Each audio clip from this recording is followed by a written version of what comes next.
Let's talk about my osteoporosis prevention starter kit. And why is this important? 1 in 3 women will develop osteoporosis, and more than half of them will fracture. That's 400,000 fractures a year. My patients are very interested in prevention of all of this. Number 1 risk factor, being menopausal.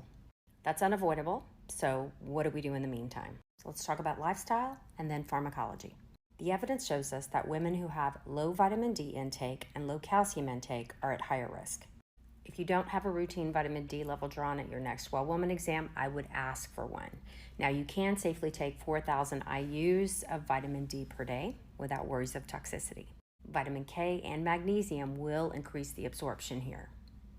Great study done here looking at Fortibone, a specific bioactive collagen done on osteoporotic and osteopenic women.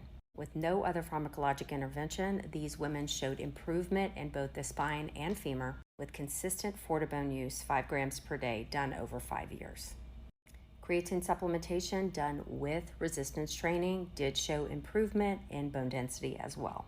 I'm a huge fan of wearing weighted vest while exercising, walking, etc. Studies actually done on menopausal women showing not only improvement in bone density, but also in balance to decrease the risk of falls.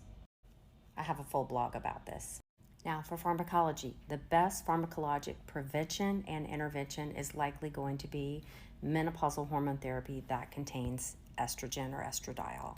Sadly, because of the misinformation and fear-mongering around the Women's Health Initiative, this is not being offered for primary intervention. Most patients are being offered anti-resorptive medications, which do have benefit but do have a tremendous set of side effects. For osteoporotic fracture, prevention is better than cure, and it is always treatable.